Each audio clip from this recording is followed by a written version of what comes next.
সবাই ভালো আছেন। আজকে যে টপিকসটা নিয়ে কথা বলবো সেটি হচ্ছে ভালো ভালো গার্মেন্টসে কিভাবে নিয়োগ হলে আপনারা বুঝতে পারবেন কিভাবে, আর একটা বিষয় হচ্ছে নিয়োগের পর কিভাবে সেখানে গিয়ে যোগাযোগ করবেন, অ্যাড্রেস কোথায়, কিভাবে গার্মেন্টসের গেট পর্যন্ত পৌঁছাবেন।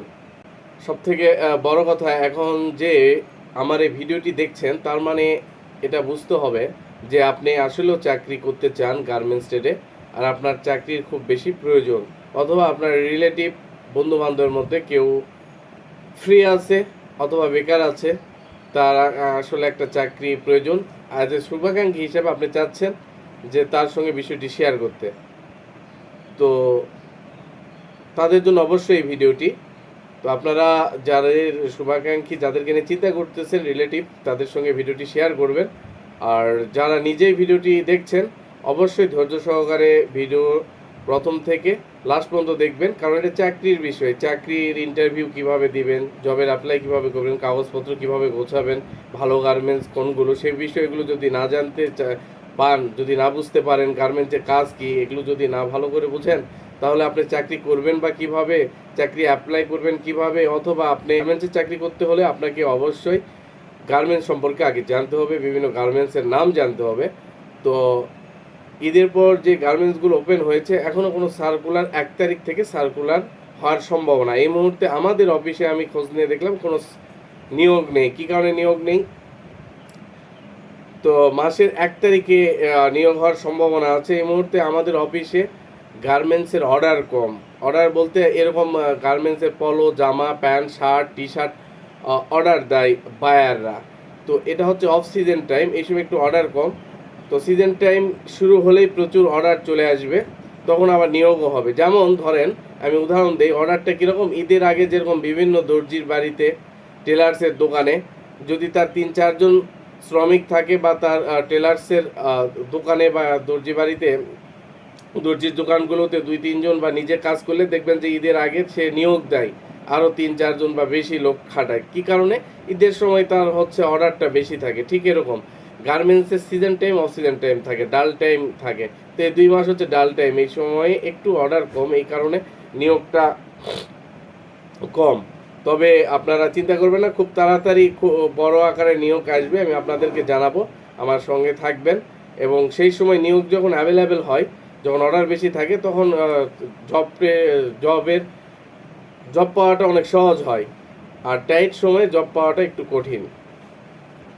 তো এই মুহূর্তে আপনারা যেটা করবেন, ভালো ভালো গার্মেন্টসের লিস্টগুলো আপনারা নিয়ে রাখবেন, যে ভালো ভালো গার্মেন্টস কোনগুলো, ভালো গার্মেন্টসের অ্যাড্রেস কোথায়, লোকেশন কোথায়, কী কী কাগজপত্র লাগবে, এবং ওখানে কার সঙ্গে যোগাযোগ করবেন।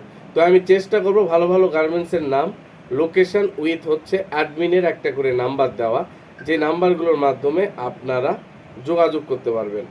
তো চলুন আমি আগে ভালো গার্মেন্টসের নামগুলো আমি আপনাদের কাছে শো করি, তারপর সেখানকার লোকেশন, এবং দেন সেখানকার অ্যাডমিনের নাম্বার। প্রত্যেকটা গার্মেন্টসের একটি করে অ্যাডমিনের নাম্বার দেব।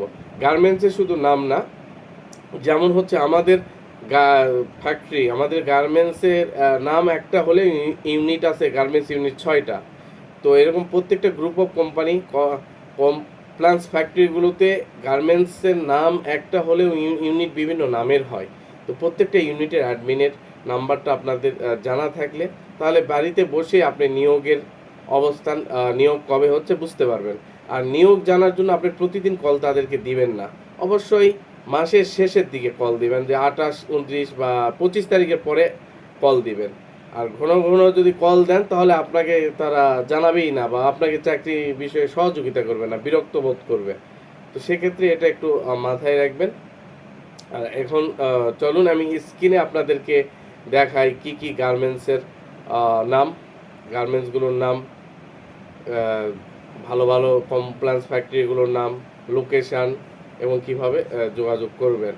আর গার্মেন্টসের বিভিন্ন সেকশনের জব আছে, হিউজ হিউজ অপরচুনিটি আছে। কিন্তু আমি আরেকটা বিষয় আপনাদেরকে বলতে চাই, যেটা আমি বলতে চেয়েছিলাম ভুলে গেছি, সেটা হচ্ছে আপনারা কখনো আগে রেফারেন্স ইউজ করবেন না। রেফারেন্স ইউজ করলে ম্যানেজমেন্ট, হাই ম্যানেজমেন্ট যদি বুঝতে পারে যে রেফারেন্সে চাকরি হচ্ছে, তাহলে তাদের চাকরির ক্ষেত্রে একটু, যে চাকরি দিবে তারও সমস্যা হতে পারে, যে চাকরি করতে ঢুকবেন তারও প্রবলেম হতে পারে। একটা জিনিস মনে রাখবেন, এটা হচ্ছে প্রাইভেট সেকশন, এখানে রেফারেন্সের প্রয়োজন নেই। গার্মেন্টস ট্রেডে লাখ লাখ মানুষ শ্রমিক ওয়ার্কার পদে চাকরি করতেছে, এখানে কারো রেফারেন্সে জব হয় না। নিয়োগের সময় ভালোভাবে কাগজপত্র নিয়ে মোটামুটি একটা ফিট সকল কাগজপত্র নিয়ে গার্মেন্টসের গেটে গিয়ে সঠিক সময় যদি যোগাযোগ করে, আপনার চাকরি হয়ে যাবে। আপনার যদি চেষ্টা থাকে, আমি আপনাকে লিখিত দিচ্ছি, আপনি এখন নোট করে রাখেন। আপনি 3টা ইউনিট বা 3টা গার্মেন্টসের নাম নোট করেন, যে 3টাতে আপনি যাবেন সকাল 7টায়, আজকে এটাতে হলো না, বিসমিল্লাহির রহমানির রহিম বের হলেন, দ্বিতীয়টাতে আবার গেলেন, তৃতীয়টা, 3টার মধ্যে একটা হয়ে যাবে। আমি বললাম হয়ে যাবে, আর এর মাধ্যমে আপনার একটা অভিজ্ঞতা তৈরি হবে। তো নিজেকে এইভাবে তৈরি করুন। গার্মেন্টসের চাকরি অনেক কঠিন না, এখানে অনেক পড়ালেখা লাগে না, এখানে অনেক অভিজ্ঞতা লাগে না। নতুনদের জন্যই গার্মেন্টসের চাকরি।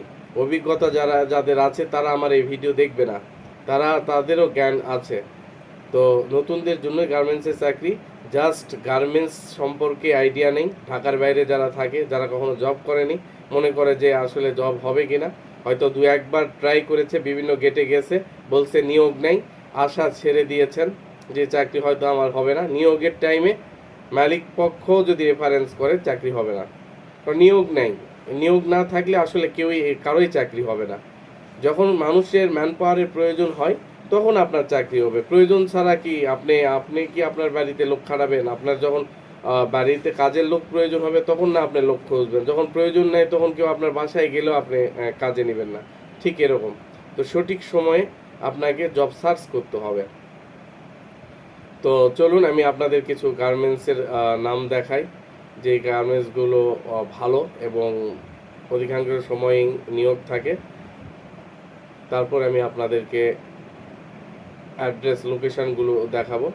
দেন দেন অ্যাডমিনের নাম্বার যদি আমি সার্চ দিয়ে পাই, সেগুলোর নাম্বার আমি আপনাদেরকে দেব, বা যে কোনোভাবে তাদের ওই অফিসগুলোর যে কারো নাম্বার যদি পাই, তো নাম্বারটা আমি ইউটিউবে দিব না, নাম্বারটা আপনারা আমাকে হোয়াটসঅ্যাপে নক করবেন।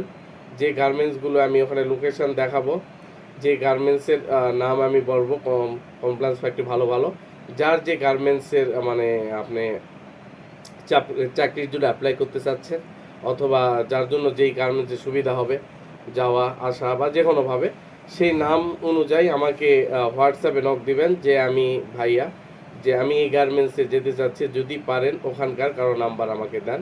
তো আমি হোয়াটসঅ্যাপে আপনাদেরকে সেই নাম দিতে হবে অবশ্যই, কোন গার্মেন্টস আপনাকে আমাকেও আপনাদের সহযোগিতা করতে হবে। আপনি কোন গার্মেন্টসে যেতে চাচ্ছেন বা ইন্টারভিউয়ের জন্য, সেই গার্মেন্টসের নামগুলো আমাকে দিবেন হোয়াটসঅ্যাপে। আর আমি আপনাদেরকে সেই গার্মেন্টসের যে কোনো স্টাফ বা এমপ্লয়ি বা প্রথমত চেষ্টা করবো অ্যাডমিনের নাম্বার দেওয়া, কারো অ্যাডমিন না পাইলে যে কারো নাম্বার আমি আপনাদেরকে দিব, বা সিকিউরিটির নাম্বার, যেগুলো মাধ্যমে আপনারা যোগাযোগ রাখতে পারবেন যে নিয়োগ কবে দিবে। আর এখানে আমি ভিডিওতে নাম্বার এই কারণে দিব না, যেখানে দিলে নাম্বারগুলো ভাইরাল হয়ে যাবে, একজন মানুষকে প্রয়োজনে অপ্রয়োজনে বিরক্ত করাটা আসলে উচিত হবে না। ঠিক আছে? তো যাদের প্রয়োজন তারা আমাকে হোয়াটসঅ্যাপ করবেন, অবশ্যই গার্মেন্টসের নাম বলবেন, যে আমার ভিডিও দেখে যে গার্মেন্টস আমার জন্য ভালো হয় চাকরির জন্য, আমাকে একটু হেল্প করেন, যে ওখানকার কারো নাম্বারটা দেন এবং লোকেশনটা ডিটেলস বলেন, আমি আপনাদেরকে সহযোগিতা করবো ইনশাল্লাহ।